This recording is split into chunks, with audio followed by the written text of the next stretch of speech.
Vi står her i nærheten av Steine kirke, Raimond. Og her er det en del interessante ting som du har fortalt oss i siste. Hva er det er det noe spesielt med Steine kirke? Steine kirke, det er en middelalderkirke som er anlagt i 1140-årene. Ja. Den har interessant nok et steinhoggermerke på muren som er samme som er funnet på Nidarosdomen. Så vi har en link der. Og det er et merke som er personlig for en bestemt steinhogger, så det er samme mann som har vært her, som har vært og jobbet på Nidarosdomen. Det betyr det, ja. Hver steinhogger hadde sitt unike merke. Ja. Og så er det sånn at veldig ofte så ser vi at så gamle kirker ligger veldig sånn sentralt i landskapet, gjerne på en høyde og så videre. Men her ligger den litt nede i bakken. Er det noen årsak til det? Ja, det er en litt pussig, den beliggenheten til Steinkirka. Den ligger litt sånn nedsunket i bakken. Men utgravningene som vi har gjort her nå i år viser jo at det ligger et gårdstun fra vikingtid og middelalder like ved kirka.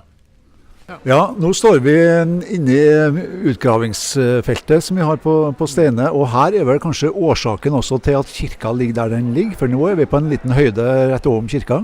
Det stemmer, og her vi står nå har det vært gårdstun, og antagelig med da gårdsbygninger som har stått i hvert fall fra vikingtid og oppover i middelalderen. Så de har stått der når kirka ble bygd.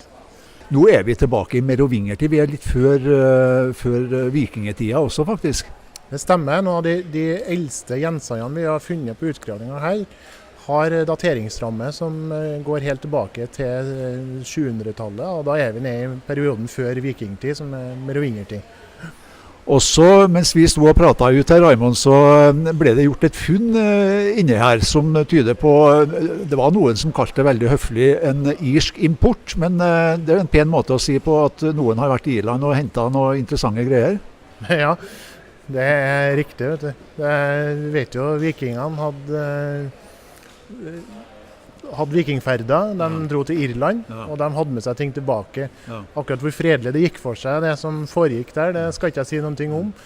Men her, bare for et kvarters tid siden, så dukket det opp en gjenstand som vi tror er det vi kaller for en importgjenstand fra Irland, som vikingene har importert hit.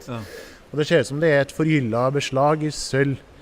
Og det har dekor som ser ut som det er fra det, men vi må rense det på laboratoriet for å vite helt sikkert. Da.